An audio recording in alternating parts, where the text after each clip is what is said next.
You're on the air. Good morning. Yeah. Hello?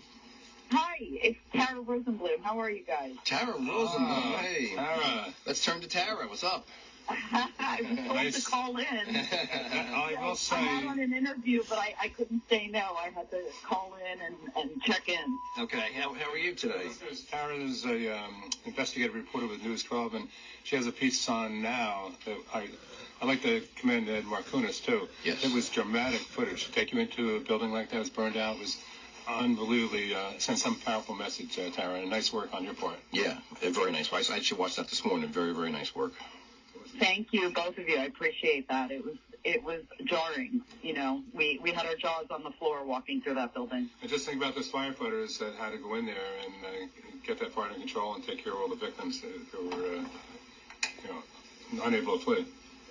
You know, and that was my first takeaway walking through there is I remembered back to the fire at the nursing home that, you know, tragically killed Jared Lloyd, a volunteer firefighter who I know you were close with. He was a employee of my company as well. And it really hit home that these firefighters, every time that they come out to a property like this that is riddled with code enforcement, that their lives are at stake. And I've seen a lot. You know, Gordon, I think the first interview I believe I did with you was back in 2006. I mean, we've been at this for a long time, sounding the alarm about code enforcement. So it was mind-blowing to me that I could walk into a property after all these years and all the focus and all the attention and, you know, all of the developments that have happened in 6 months and still have a property in that state of disrepair. We walked into one unit that had 20 code violations alone, just in one, 600 square foot apartment. And so they're still tallying it all up. But I think once they get into all the units, it sounds like there's going to be hundreds of code violations in one building. Yeah, and I did see your piece, and when I was at that building, I had gotten there late after the fire, but I had walked into one apartment and they had like the curtains. They had made like a bedroom, like there was a bed in the living room area. They kind of had that sectioned off. So, and you see one of those apartments, you probably there's probably dozens in that building, and the building next door, Liberty Parkway too. So and Tara, you've been at this for 16 years. I've been at it for 40 years, yeah. Probably more than that, and without getting making any progress. In fact, it's getting worse. That's why I keep, it's like unfinished business. But we should dig into this more and find out how has it been allowed to happen, and who's involved in the past. And this is just one building. Oh, yeah. Ed Markunis and his team have one mountain to climb here. Yeah. And speaking with Ed, I do speak frequently with him, and it just says as more goes on, as days go on, they the work, there's more and more work. And you get bogged down. And they're coming across more things. To inspect the building, Tara was in maybe with one or two inspectors, maybe half a day or 2 or 3 hours to do a thorough inspection, if in a normal community. But here they're tied for probably days. Sure, wrap your arms around the fact that that's just one building that they've inspected. I mean, they have 1,400 commercial buildings alone just in Spring Valley. So it's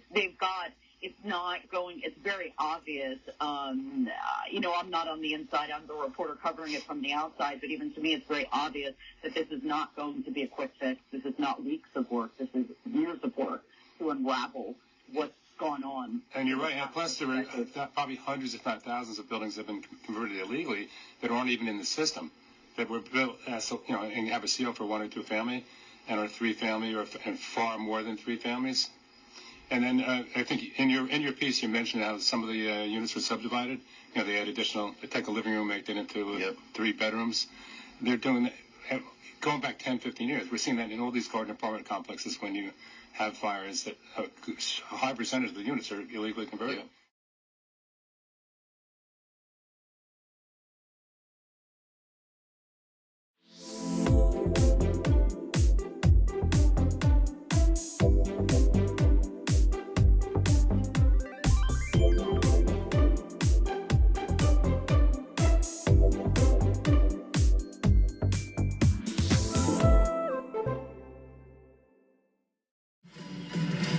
Take a look at this. It may look like images from the devastation in Ukraine, but it's not. It's the aftermath of a raging apartment fire at a home in Rockland County. And tonight we bring you along for an exclusive look at that fire in Spring Valley that left hundreds homeless. And last week, our senior investigative reporter, Tara Rosenblum, was invited along for an inspection of the property that revealed so many violations. You have to see them to believe it. See, there's some cracks in the cement. From the moment we arrive, the electrical boxes are hanging off the walls. And before we even step a foot inside, The concrete is failing. signs of neglect at the Country Village Towers in Spring Valley are glaring. Now we're going to go inside. The smell in here is still overpowering. You can see all the damage that was caused by the fire.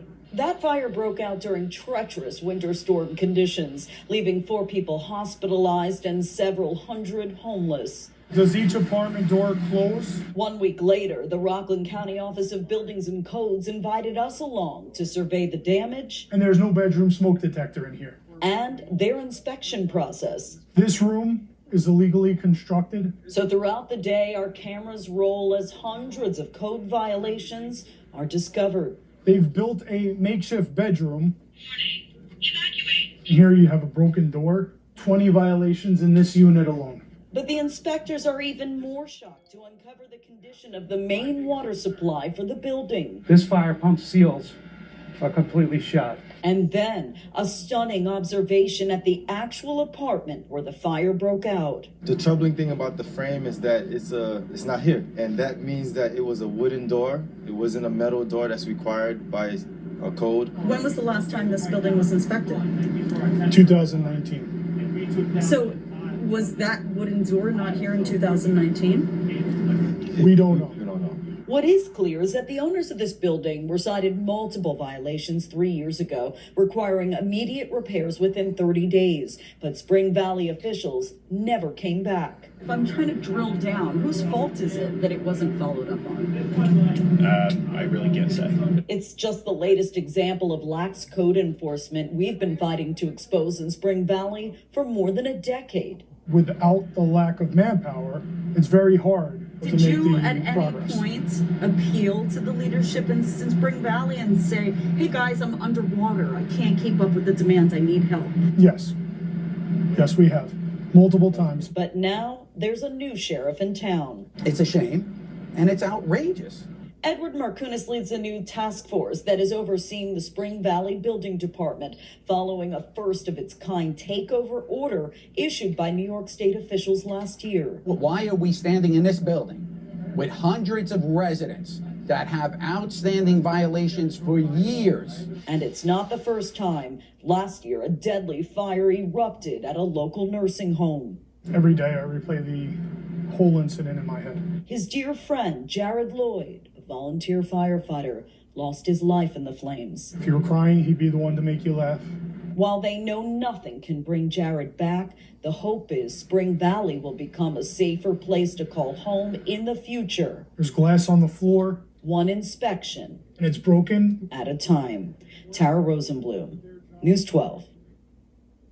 We reached out to the owners of the building and left several messages, but we have not heard back. Meantime, if you have any information about code enforcement in the village and you want to share it with Tara, you can head to our website, news12.com. Click on the features section. That is where you will find the Turn to Tara tab.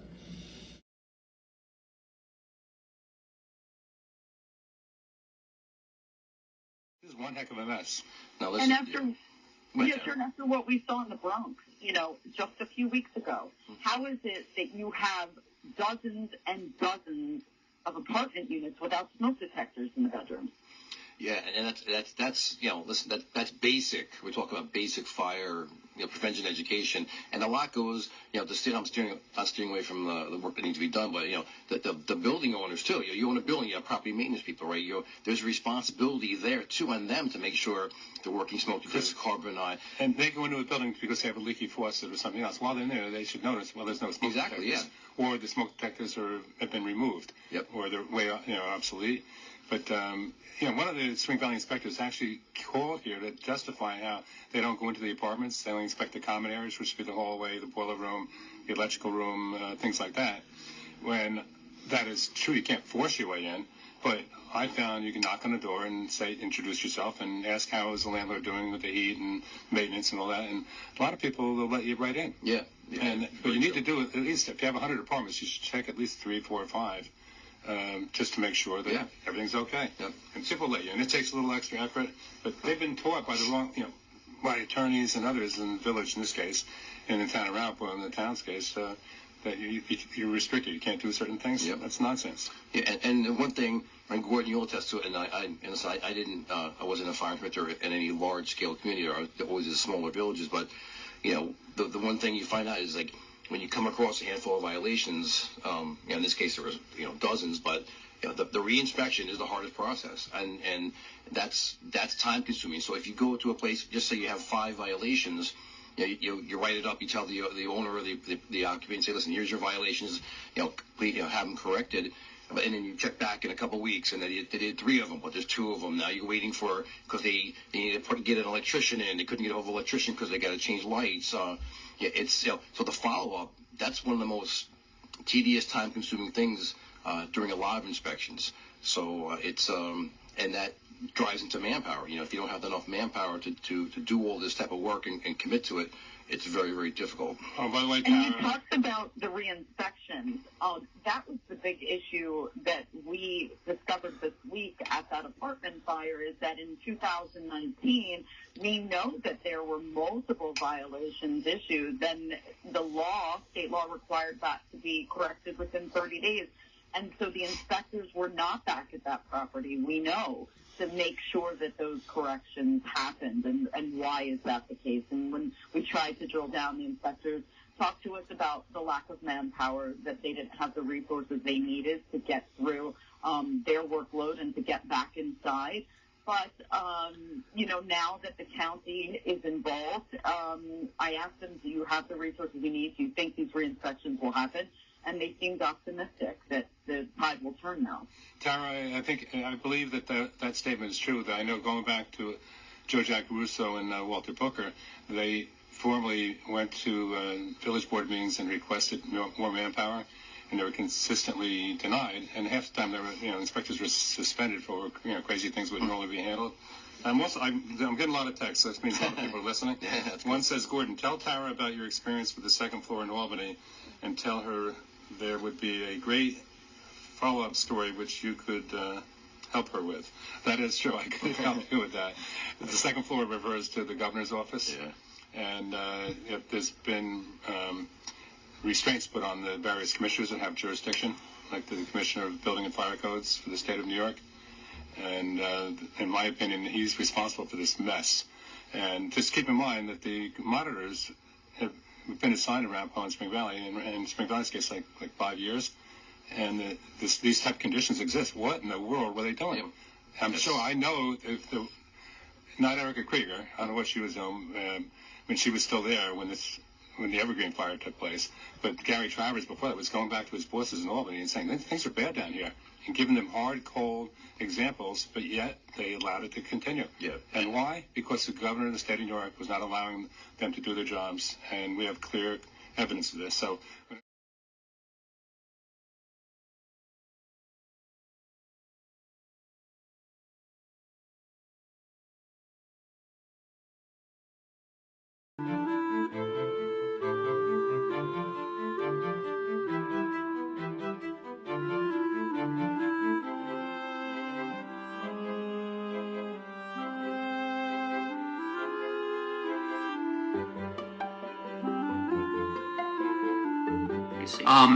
You had the end of your testimony. You had quoted or paraphrased the former commissioner of codes, saying that we're prevented from doing our job. What do you think he meant by that? Prevented by who? Well, I asked that, and the first time I heard it was in 2003 when Roy Scott, who was the commissioner before him, said that we were being prevented by the second floor. I didn't know what the second floor meant.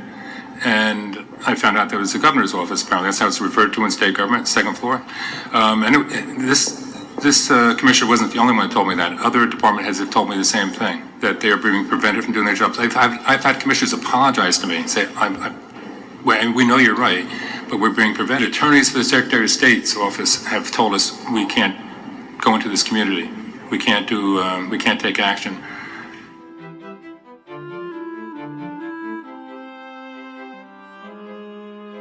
Can you give me a synopsis, in your professional opinion, of the monitor's work? She's a friend.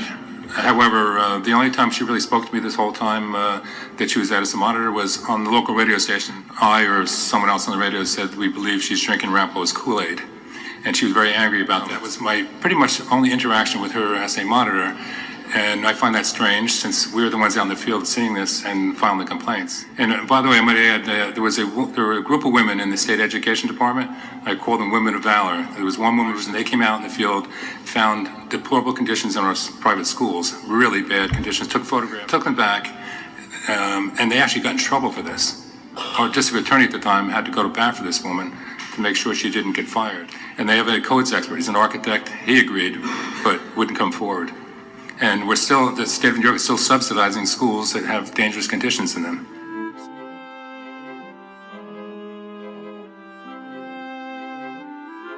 My final question is, if there's one or two things that you believe after today that we should be doing, legislatively or otherwise, what, in your professional opinion, would those one or two items be? Well, I think we do need some additional legislation, but I think what I said a few minutes ago, there is I don't know if it's organized, but your departments are being, and I can't tell you how many commissioners have told me this over and over, they're being told they can't do their jobs. Let them use their good judgment and their training, and let them do what's right.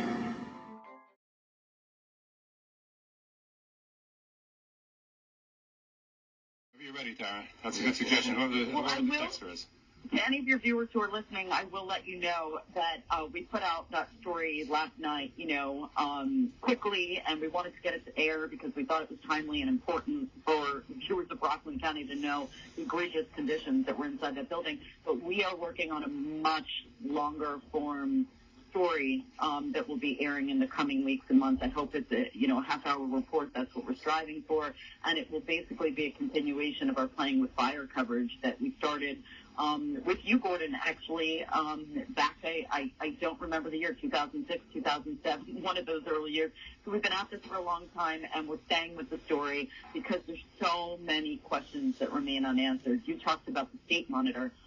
After our coverage, the follow-up report we did several years ago, that state monitor was put in place in Spring Valley. That state monitor, like you said, was there during the Evergreen fire, was there 3 years ago when this apartment building was initially inspected. So I just think there's a lot of tough questions that we need to drill down on.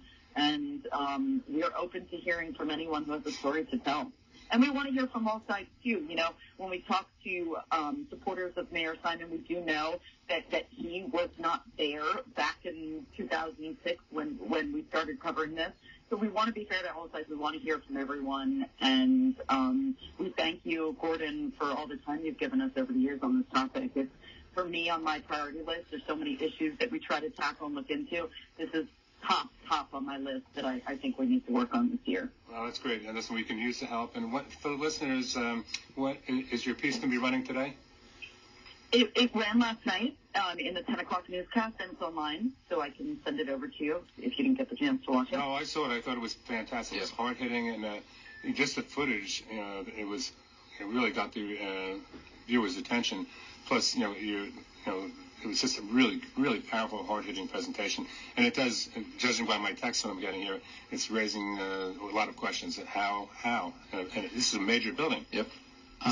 Major occupancy. So just to say, your regular third co-host is on the wants to hop onto the show for just a moment. Yeah, I just want to, you Gordon, know Tara or?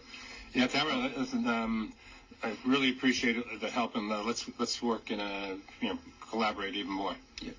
Yeah, we appreciate it. Yeah, no, it's great, Tara, and I think as the county, there's oversight of the building and the fire of Spring Valley, the village. I think you're gonna. As they continue to do their job, you're gonna uncover more and more and more. So this is oversight, however you want to call it, the county's doing it. And Ed Marconis deserves a lot of credit because a lot of people are ready to take the media into a burned out place. For a lot of reasons. Ed's on it. This is the way to do it. I'm really pleasantly organized, and they're digging deep, and this is why it's happening. This is exactly why it's happening. Kudos to him. Yes, and the whole task force. Yeah. Yeah, it takes a village, right? And I think everyone shares the same goal, that we don't have any more Jared Lloyds, that there are no more fires like the one we responded to last year. So thank you guys. Tara, 1 second. Can you stay on? I think Junior Commander, as we call him on the radio program, wants to jump in and have a joint discussion. Just one. First of all, Tara, thank you for everything. I'm doing it. My phone literally blew up. I'm in a sub-basement in upstate New York, putting a project together. But that being said, Tara, I disagree with Alan Simon. Alan Simon's supporters, you need to know, he may not have been in the village of Spring Valley as mayor, but he was a judge. He was the start of the cancer in the town of Ramapo when he was in the building inspector. And after your program aired, I think the bigger story is the gentleman who couldn't give you an answer, who's accountable, I found out, is running for a political office in Orange County. So I think there's a lot more here, and being in the corruption. And I think everyone, like you said, takes a village. This is the time for the residents to stand up. And it's a shame they're only doing multi-families right now, but there's enough out there. 800 backlog.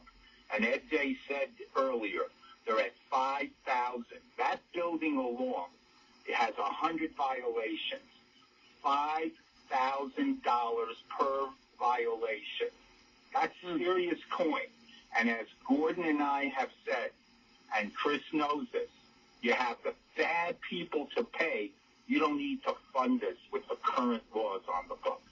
And I just hope that it's only in the village of Spring Valley, and if it's the same coordinator that left the town of Ramapo and surrounding villages with a clean bill of health, I think we need to circle back to make sure, because if this is an indication, this will be total justice for Jared.